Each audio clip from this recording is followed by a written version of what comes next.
السلام علیکم ورحمۃ اللہ وبرکاتہ۔ زمانہ جاہلیت میں زباب نامی ایک شخص بت پرست تھا۔ اس کو شکار کا بہت شوق تھا۔ زباب کے بت کا نام کراس تھا۔ ایک دن زباب نے کراس کے نام پر ایک بکرا ذبح کر کے اس کا خون بت پر چڑھایا اور عرض کی، آپ میں سب قدرت موجود ہے، اپنی عنایت سے مجھے شکار عنایت فرمائیں۔ بت کے اندر سے آواز آئی، جاؤ تمہارے خیمے کے پاس ایک کتا ملے گا، اسے تم پال لو، وہ تمہارے لیے شکار پکڑے گا۔ بت کے منہ سے یہ کلام سنتے ہی زباب نے خیمے کی طرف دوڑ لگا دی۔ جب آ کر دیکھا تو ایک سیاہ کتا کھڑا تھا۔ وہ دم ہلاتا ہوا اس کے ساتھ ہو لیا۔ زباب نے اس کتے کا نام حیاض رکھا اور وہ رات دن شکار کھیلنے میں مصروف ہو گئے۔ کتا جو بھی جانور شکار کرتا، زباب وہ جانور بت کے سامنے لا کر ذبح کرتے اور خون بت پر چڑھاتے اور گوشت مہمانوں کو کھلاتے اور خود بھی کھاتے۔ تھوڑے ہی عرصے میں اس کتے نے زباب کو مالا مال کر دیا۔ دور دور سے مہمان آتے اور بت کی ذبیحہ کو خوشی سے کھاتے، یہاں تک کہ حضور صلی اللہ علیہ وآلہ وسلم محبوس ہوئے۔ زباب کے مکان پر ہر روز مہمان آتے تھے۔ ایک دن حسب معمول ایک شخص آیا اور کہا کہ میں آج نبی کریم صلی اللہ علیہ وآلہ وسلم سے قرآن سن کر آیا ہوں۔ جب اس مہمان نے سید المرسلین صلی اللہ علیہ وآلہ وسلم کی کچھ باتیں کی، خلاف عادت وہ کتا بھی کان لگا کر باتیں سننے لگا۔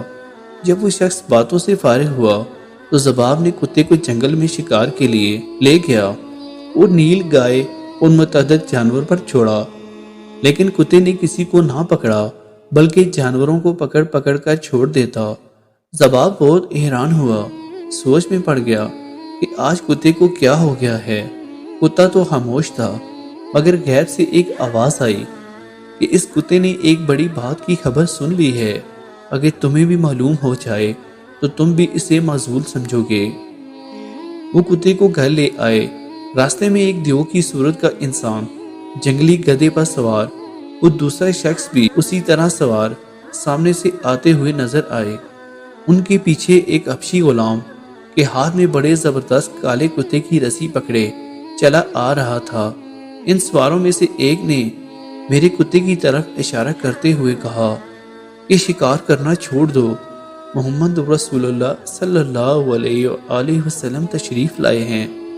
ہم اپنے گھر پہنچ آئے تو ایک آواز سنی۔ آنکھ کھول کر دیکھا تو وہ کتا جو حبشی غلام کے ہاتھ میں تھا، وہ کتا میرے اس کتے کے ساتھ باتیں کرنے لگا۔ میرے کتے حیاض نے اسے کہا، جاؤ ابھی مالک جاگتا ہے۔ یہ کلام سن کر میں نے اپنی آنکھیں بند کر لیں، وہ سانس لینے شروع کر دیے۔ کتے نے زباب کے قریب آ کر غور سے دیکھا، مالک جاگتا ہے یا سو گیا۔ جب تسلی کی تو جان گیا کہ یہ سو گئے، حالانکہ زباب سوئے نہیں تھے۔ اس نے دوسرے کتے سے کہا، ہاں کیا کہتے ہو، مالک سو گیا ہے، وہ کوئی بھی ہماری بات نہیں سن رہا۔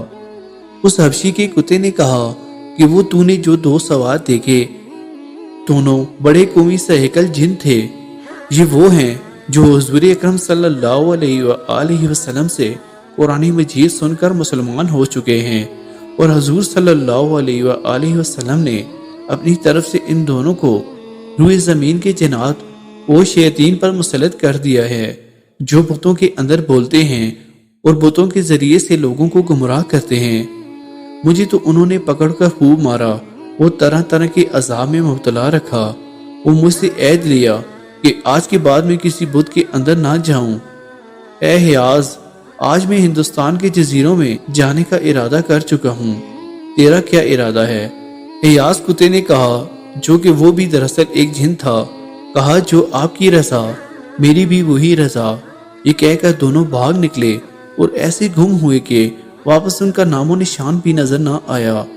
صبح کو جب زباب نے یہ سارا واقعہ اپنی قوم سے بیان کر کے کہا، میں تو مکہ معظمت جا کر مسلمان ہوتا ہوں، قوم سے یہ کہہ کر انہوں نے علیحدہ ہو کر بت کے ٹکڑے ٹکڑے کر کے پھینک دیا اور سرور کونین صلی اللہ علیہ وآلہ وسلم کی بارگاہ میں حاضر ہوئے۔ آپ صلی اللہ علیہ وآلہ وسلم نے اس کو دیکھا تو صحابہ کرام سے فرمایا کہ یہ وہ شخص ہے جو ایک عجیب و غریب واقعہ دیکھ کر مسلمان ہوا ہے